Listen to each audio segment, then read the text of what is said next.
Well, good afternoon. If it's afternoon at this point, good afternoon, everybody. It is Erin Reed. And today we're going to be making some distressed, and yes, you did read that right, distressed Valentine's cards. I know it's not the thumbnail, but I'm going to show you how to distress, how to take some foil, which is what we got going here. I already have my glaminator activated and going. And I'm so sorry if I cough. I am on the tail end of the flu. And I don't know if you can hear into my voice, but I'm a little bit coughish, I guess is the best way. So I have my cough drops and I have something to sip on. So that way, in case I start coughing, I have a solution. I wish I just took a sip of something. Okay. So everybody knows, well, and if you don't know, there's a very easy way to take the foil, which all you need to do is have a printout. So I went ahead and printed out this, and I'm going to show you how to do, this is the standard way. And I love this one, this printout, and I will have this linked under the information section. I just went to Pinterest and I put in free Valentine printable. There are so many amazing printables that are out there. This one's set for card size, so I think that's awesome. And so basically I just cut that down, added the pink on top of it, and I made sure to keep that border there. So I have the foil all the way up into that border.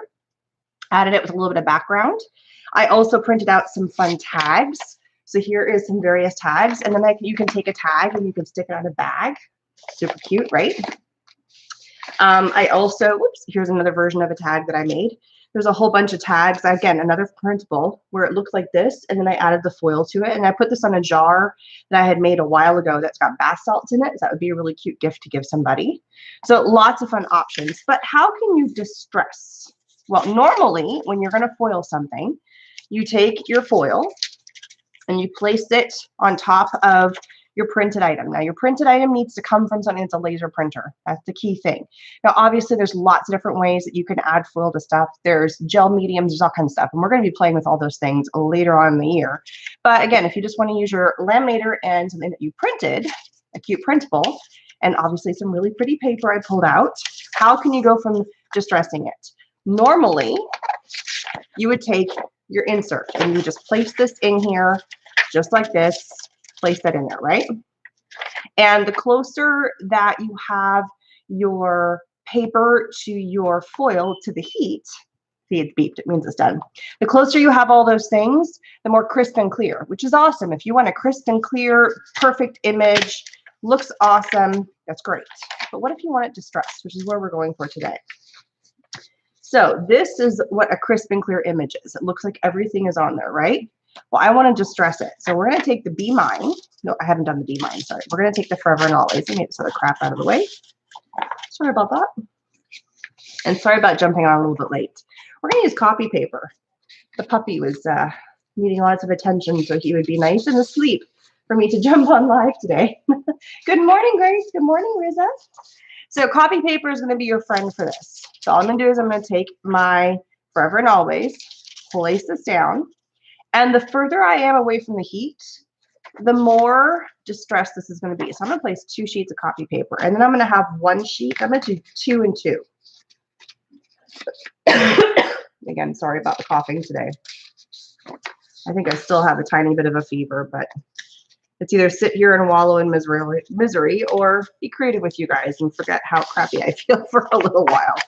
All right, so the more layers you have in here, the better.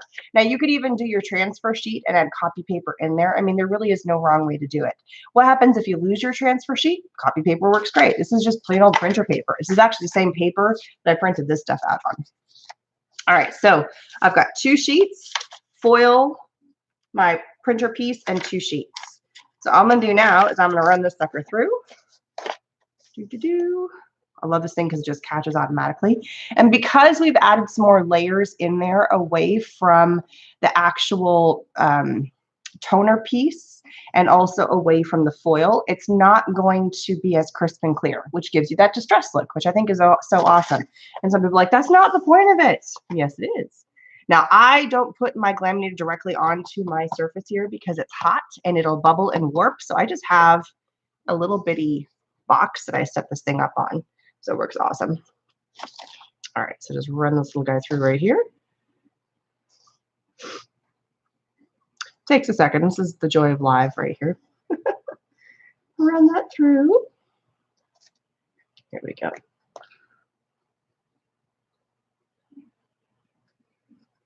Hope everybody is having a good day. Hope nobody else is sick like I am, because that's just no fun when you're sick. All right, so you obviously can tell that it's been heated. And now this, you can tell just a teeny weeny bit. It's kind of hard on camera. But there's some parts in here that are not quite what I would call crisp and clear. And you can really see it better on the foil here. So see how it has like these spots? Let me see if I can get closer.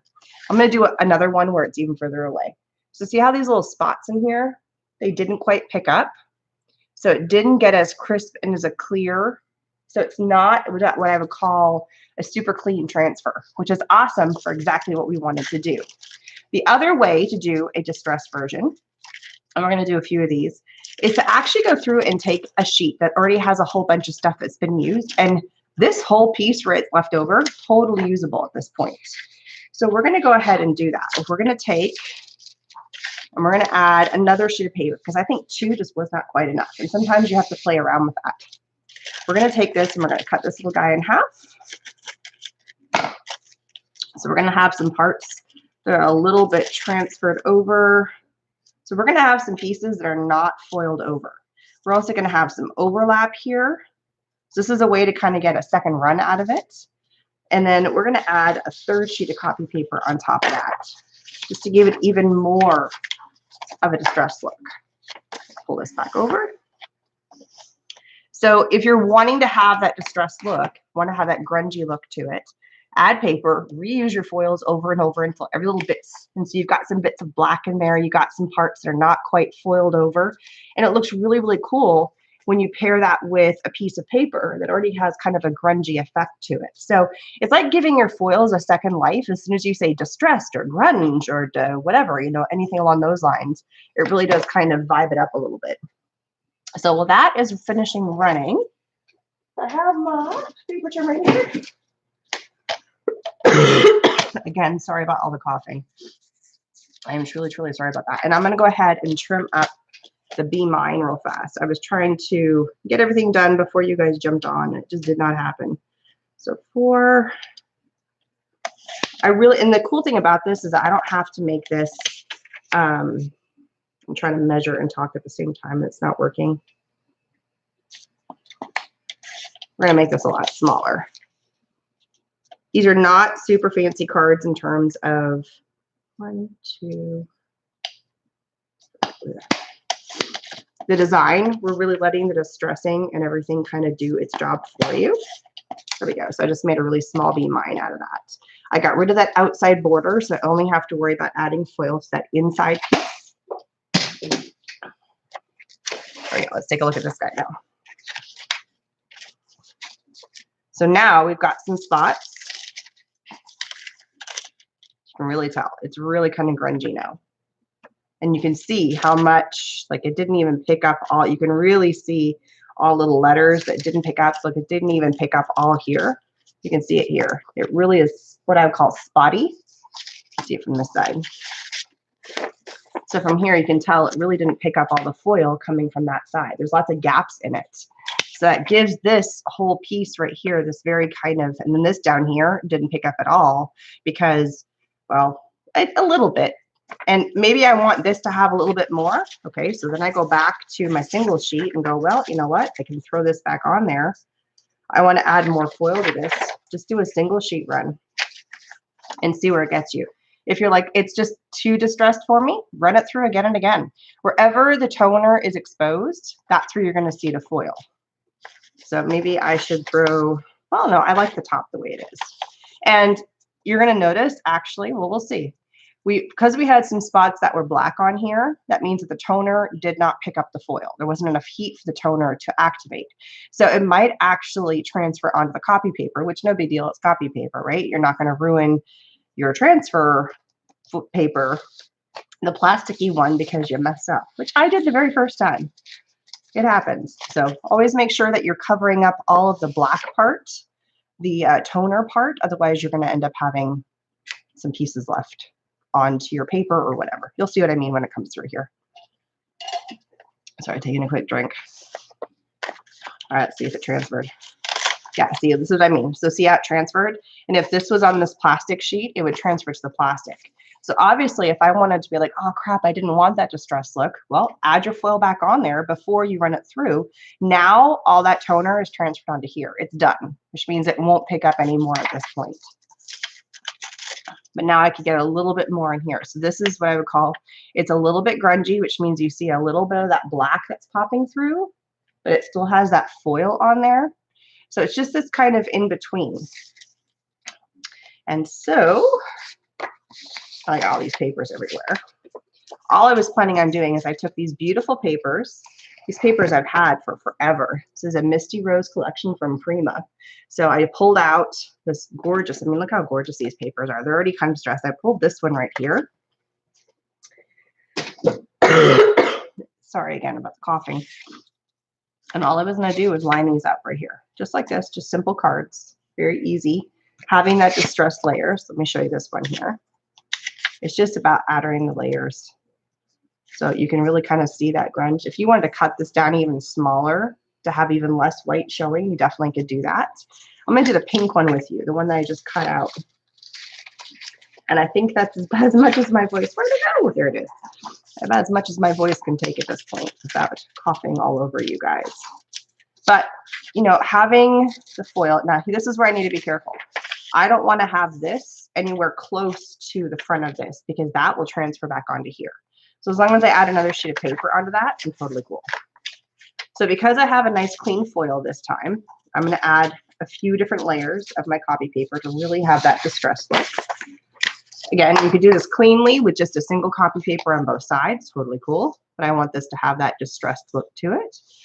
It doesn't show up as well unless you start like really tilting it and you can see where, oh, well, there's foil, but oh, it's not all the way. Like you can really see there's some spots in here that aren't quite picking up as much as other areas. So it just has that kind of cool grungy look. And so I thought the purple would look pretty because there's these little hints of kind of these purpley tones. So I thought that would just look so gorgeous, just like this.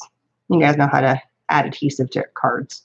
So the main focus here was how to show you how to do the foiling part. There is that distressy look. And then again, and then let's look at the pink one looks like. And any foils will work. I mean, obviously this is from the glaminator from Xyron, but truthfully, the foils I'm using on this particular one are from Thermoweb. So any foils will work. If you've got foils from the Mink, any kind of laminator or heat laminating machine will transfer all that information. So you can mix and match your foil colors.